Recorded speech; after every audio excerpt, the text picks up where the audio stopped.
Vidéo numéro 18. Posons, c'est la suite de l'exercice. Posons g de x égale à 1 sur x plus 1 et h de x est égal à 1 sur x carré moins 1. Et je vais chercher à quoi est égal à g de x plus h de x, c'est-à-dire cette quantité-là plus cette quantité-là. Je vois très bien qu'ils n'ont pas le même dénominateur, donc je dois chercher le dénominateur commun. G de x plus h de x égale à cette quantité plus cette quantité. Donc x carré moins 1 ici, x plus 1 ici et le dénominateur commun.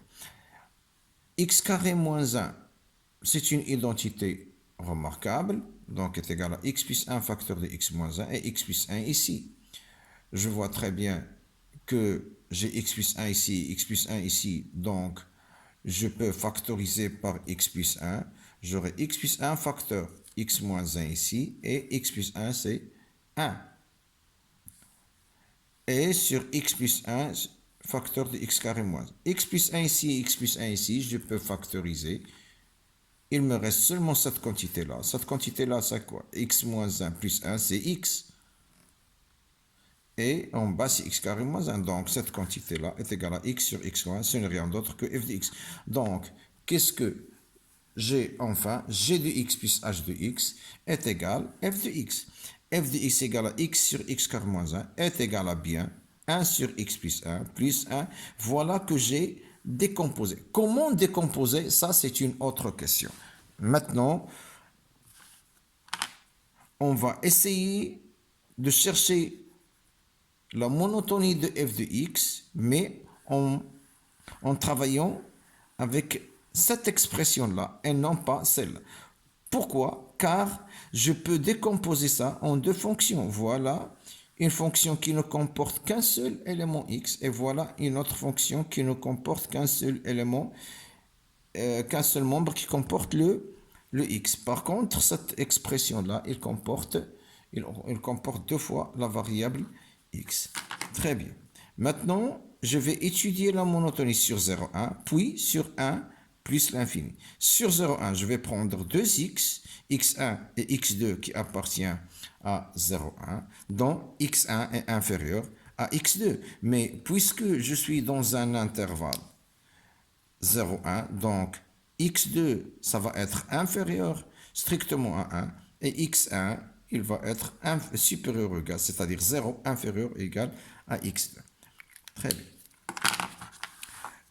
Je vais traiter maintenant cette partie-là. x1 inférieur à x2, et puisque x1 est supérieur à 0, donc, et x2 supérieur à 0, donc je suis là dans les nombres positifs. Donc x1 au carré est inférieur à x2 au carré. Donc si je retranche moins 1, rien ne change. Donc x1 au carré moins 1 inférieur à x2 au carré moins 1. Et si je prends l'inverse, cette quantité est inférieure à cette quantité, donc l'inverse est supérieur, je dois changer. Voilà la première relation. Maintenant, je vais prendre la deuxième relation. C'est quoi? C'est ça. 1 sur x plus 1. Maintenant, je très bien x1 inférieur à x2. Bien sûr, j'ai 0 ici. Donc, si j'ajoute 1, donc x1 plus 1 est inférieur à x2 plus 1. Si je prends l'inverse, 1 sur x plus 1 est inférieur à 1 sur x2, je dois changer le signe, est supérieur à... Voilà la deuxième relation. Si je prends les deux relations en même temps maintenant, j'ai la relation de 1 sur x plus 1 est supérieur à 1 sur x1 plus 1, x2 plus 1.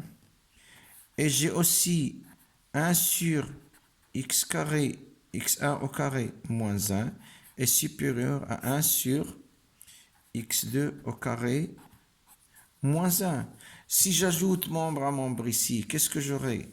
Cette quantité plus cette quantité, 1 sur x1 plus 1 sur x1 au carré moins 1 est supérieur à 1 sur x2 plus 1 sur x2 au carré moins 1.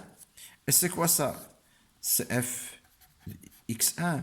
Et c'est quoi ça? C'est f de x2. Et voilà que j'ai f de x1 est supérieur à f de x2. Où ça? Dans l'intervalle 0,1. On est parti de x1 inférieur à x2. On a trouvé f de x1 est supérieur à f de x2. Donc c'est une fonction f. Donc f est décroissante sur l'intervalle 0,1. On va voir maintenant dans l'intervalle 1 plus l'infini. Je pense que c'est la même chose puisqu'on est face à des nombres positifs. C'est le même raisonnement. C'est le même raisonnement et je vais voir puisqu'on est dans le côté positif. Dans 1 plus l'infini sur l'intervalle 1 exclu plus l'infini, j'ai des termes qui sont positifs. Donc, par le même principe qu'on a ici,